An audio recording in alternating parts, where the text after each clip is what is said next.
నమస్తే. ప్రస్తుతం మనతో పాటు ప్రముఖ సినీ విశ్లేషకులు ఇమ్మంది రామారావు ఉన్నారు. ఆయనతో మాట్లాడదాం. నమస్తే సార్. నమస్తే అమ్మా.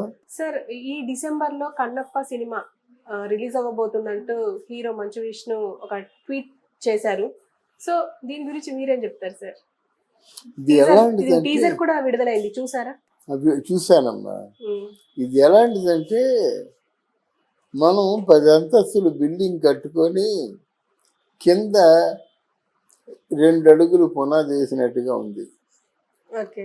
ఏ ఏ నిర్మాణానికైనా ఎన్ని అంతస్తులు అంత లోతుగా భూమిలోకి పునాది దిగాలి. అప్పుడే ఆ నిర్మాణం, ఆ బిల్డింగు సక్రమంగా ఉంటుంది, సజావుగా ఉంటుంది. కానీ అడుగున్నర పునాది వేసి 6 అంతస్తులు బిల్డింగ్ కడితే అది కరెక్ట్ కాదు. అలాగే ఇక్కడ మీకు అప్పుడు కృష్ణరాజుతో కన్నప్ప తీశారంటే సూపర్ స్టారు. కృష్ణరాజు గారు సూపర్ స్టార్. అసలు మొట్టమొదటిసారిగా ఆ రోజుల్లో 25 లక్షల రూపాయలు తీసుకున్న ఆర్టిస్ట్ ఎవరైనా ఉన్నారంటే కృష్ణరాజు గారు. 25 లక్షలు. ఎలాగంటే ఇప్పుడు ప్రొడ్యూసరు నైజాం ఏరియా రాసి ఇచ్చేసేవాడు. ఆ ఏరియా 25 లక్షలు 30 లక్షలు అంత ఎక్కువ డబ్బు సంపాదించుకునేది. ఎందుకంటే బాగా సూపర్ స్టార్ అయిన తర్వాత భక్త కన్నప్ప తీశారు. ఇండస్ట్రీలో మంచి ఘనాపాటి అనిపించుకున్నటువంటి ముళ్ళపూడి వెంకటరమణ గారు కథ రాశారు. అంటే ఆ దృశ్యాన్ని, రేఖాచిత్రాన్ని కూడా సజీవంగా మలిచేటువంటి బాపు గారు సినిమా తీశారు. అది వేరు. బుట్టాయిపేటలో సినిమా తీశారు చాలా వరకు. అక్కడ కర్ణాటక కృష్ణమూర్తి దొరగారు ఉండి కృష్ణరాజు గారికి అన్ని విధాలా సహకరించి ఆ ఉన్న అడవుల్లో మాత్రం సినిమా తీశారు. ఎంత గొప్పగా సినిమా తీశారంటే మన వైఎస్ఆర్ స్వామి అని గొప్ప కెమెరామెన్ ఉండేవాడు అన్నమాట. అందులో ఎన్ని ఏళ్ళలో చందమామ ఉంది కదా, ఆ పాట పాడుకుంటూ ఆ పక్కన ఆడుతున్నప్పుడు ఆ స్వచ్ఛమైనటువంటి ఒక క్రిస్టల్ అంటే ఏమిటి? క్రిస్టల్ అంటే దాన్ని ఏమంటామంటే స్ఫటికం అంటే అలాగా కనిపిస్తుంది కదా. అంత క్లియర్గా కింద ఉన్న గులకరాలు కనిపించాయి. ఆ గులకరాల మీద చిన్న తెరలుగా నీళ్లు వెళ్తుంటే ఆ పారే సెలయేరులో చందమామ పడుతుంటే ఎంత అద్భుతంగా ఉందో చెప్పలేమాట. అంటే ఫౌండేషన్ మంచిది, నిర్మాతలు మంచివాళ్ళు, దర్శకుడు మంచివాడు, రాసే రచయిత కూడా మంచివాడు. నిర్మాతలు కృష్ణరాజు గారు. అప్పుడు ఆ సినిమా అంటే మొత్తం డబ్బు ముందుగానే వచ్చేసేది అన్నమాట.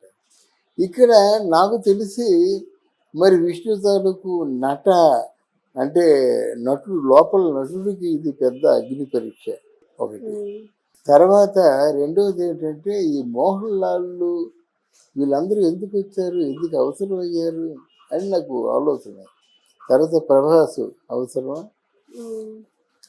ఇలాంటి పెద్ద వాళ్ళందరినీ వేసుకున్నారంటే కేవలం ఏదో అంటే బిజినెస్ పరంగా ఉపయోగపడుతుందన్న ఆలోచన ఉండొచ్చు. కానీ ఆయన చెప్పిన పద్ధతి ప్రకారంగా మీరు గమనించి ఉన్నట్టయితే ఆ టీజర్కి అంత రెస్పాన్స్ లేదు సరికదా. దాన్ని ట్రోల్ చేశారు. ఆ ట్రోల్ చేయడం కూడా తప్పది. ఎందుకంటే ఎలా ఉంటుందో కానీ దానికి కొన్ని కాంప్లికేషన్స్ ఉన్నాయి. మళ్ళీ చెప్తున్నాను, విష్ణులో నటుడికి పెద్ద పరీక్ష. నాస్తికుడిగా ఉన్నటువంటి కన్నప్ప ఆస్తికుడిగా మారేటువంటి ఆ ట్రాన్సిషన్ పీరియడ్లో చాలా గొప్పగా నటించాడు. నాస్తికుడు అడు మొత్తం చెడపందో లేలో దుప్పులో ఏదో ఈ మాంసం తినేసి అసలు పిల్లలు పట్టించుకోకుండా ఎక్కడ దేవుడు లేడు దెయ్యం లేదని పట్టించుకోని తిరిగేవాడు. ఆయన మారితే ఎలా ఉంటుంది? మారేది ముఖ్యంగా లాస్ట్లో ఉన్నట్టు క్లైమాక్స్. శ్రీకాళహస్తి ఉంది కదా. శ్రీ అంటే సాలెపురుగు, కాళ అంటే పాము, హస్తి అంటే ఏనుగు. ఈ 3 శివలింగాన్ని ఆరాధిస్తున్నటువంటి సాలె పురుగు అందమైన గొడుగును తయారు చేస్తుంది దాని తాలూకు పట్టుదారంతో. పాము వచ్చేసి మొత్తం ఆ పట్టు దారంతో ఉన్న గొడుగు అంతా తీసి పక్కన పెట్టేసి తనకున్నటువంటి మణి ఆ మణిని శివలింగం మీద పెట్టి వెళ్ళిపోతుంది దండ పెట్టుకొని. అంతలో ఏనుగు వస్తుంది. ఏంట్రా ఇదంతా బూచు గీచు ఇదంతా ఉంది అని చెప్పేసి ఆ ఏనుగు వచ్చి తొండంలో పీల్చుకున్న నీళ్ళతో శుభ్రంగా శివుడి తాలూకు ఆ శివలింగాకారానికి శుద్ధి చేస్తుంది. ఇలా జరుగుతున్నట్టయితే పోటీ వస్తుంది అన్నమాట. సారిపురుగు ఉంది, సారిపురుగు ఆ పట్టుగొడుగు పట్టినట్టయితే సునాయాసంగా పాము తప్పించేసింది. ఏనుగు తన టైం వచ్చేసరికి ఆడ పాములో కాపలా కాస్తుంది. పాము కాపలా కాస్తున్న పాము ఏం చేసింది, ఈ ఏనుగు తాలూకు తొండంలో దూరిపోయింది. అప్పుడు ఎంత గింజుకున్నా రాలేదు. అప్పుడు తొండంతో ఆ శివలింగానికి వేసి తల బాదుకొని చచ్చిపోయింది అన్నమాట. అది ఒక మంచి దృశ్యాలు, ఎలా తీస్తారో తెలియదు కానీ ఆ శివుడు ఏడుస్తుంటే ఈ కన్నప్ప ఏమయ్యా ఏడుస్తున్నావు అంటే, ఓ కంటికి బాగాలేదా, ఎందుకు ఏడుస్తావు, నా కళ్ళు ఉన్నాయి కదా అని ఒక కన్ను పీకిచ్చేస్తాడు. రెండో కన్ను కూడా ఏడుస్తూ ఉంటుంది. అంటే ఇంకా ఈ కన్ను కూడా కనిపించడం లేదా, ఈ కన్ను నాకెందుకు, నువ్వు బాధపడుతుంటే చూడగలనా, నాకు ఆ శక్తి ఉందా అని చెప్పేసి ఈ కన్ను కూడా పెరుక్కుంటూ ఈ కాలు సహాయంతో ఇస్తాడు. ఇస్తే ఈ ముగ్గురు మోక్షం పొందారు కనుక శ్రీకాళహస్తి అని పేరు వచ్చింది. ఈ కన్నప్ప శివుడి తాలూకు ఆదర్శవంతమైన భక్తుడు కనుక భక్త కన్నప్ప అయ్యాడు. దీనికి ఎంతవరకు జస్టిఫికేషన్ చేస్తారు, ఎంతవరకు డైలాగుల్లో చెబుతారు, ఈ కథ ఎంతవరకు మనుషుల్ని కదిలిస్తుంది, తర్వాత ఇందులో ఉన్న ఆర్టిస్టులు ఇంటర్నేషనల్ ఆర్టిస్టులు పెట్టుకున్నారు కదా, మీరు ఎంతవరకు సొమ్ము చేసుకుంటారు?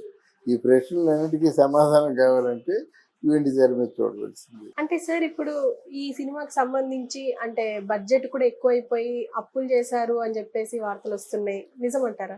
ఉంటే బట్ సినిమా తీసినప్పుడు అప్పులు చేస్తారమ్మా. రెండవది ఏంటంటే మనకి అక్కడ లక్ష్మీ ప్రసన్న పిక్చర్స్ అన్నవి ఈ మధ్యకాలంలో హిట్ లేదు. అలా వరుసగా సినిమాలు చేస్తున్నారు, ఫెయిల్ అయిపోతున్నాయి, సినిమాలు చేస్తున్నారు, ఫెయిల్ అయిపోతున్నాయి. దాన్ని జనరల్గా ఎప్పుడు 1 కోటి 2 కోట్లు అంటే 100 కోట్లు 200 కోట్లు అంటే అన్నీ అప్పులే కదా. అంటే ఆస్తులు ఉన్నాయి, అప్పులు ఉన్నాయి, పెద్ద ప్రాబ్లం లేదు. కానీ ఈ సినిమా మాత్రం దేవుడి దేవుళ్ళ సజావుగా ఆడితే బాగుంటుంది. లేకపోతే మాత్రం మోహన్ బాబు గారి కెరియర్లో ఒక పెద్ద చావు దెబ్బ, ఎదురు దెబ్బ కూడా కాదు, చావు దెబ్బ. అందుకే విష్ణుకి ఇది హిట్ పడే అవకాశం ఉందంటారా లేదంటారా? చెప్పలేమమ్మా. సినిమా ఎలా తీశారు, మిమ్మల్ని కదిలించింది అనుకోండి హిట్, కదిలించలేదు అనుకోండి మనమే చెప్తారు రేపు పొద్దున్న ఆ సీన్ బాగాలేదు, ఈ సీన్ బాగాలేదండి. అంటే మనలో ఉన్నటువంటి అనుభవం ఏంటంటే అవతల వ్యక్తి బాధపడకుండా మనం చెప్తాం, వాళ్ళు అర్థం చేసుకుని అవును ఇది నిజమే కదా, ఎలా చేస్తే బాగుండేది కదా అనుకోవాలి. అంటే మనలో వాళ్ళు తిట్టే హక్కు మాకు ఎక్కడదమ్మా, అది నా ఉద్దేశం. Okay sir, thank you.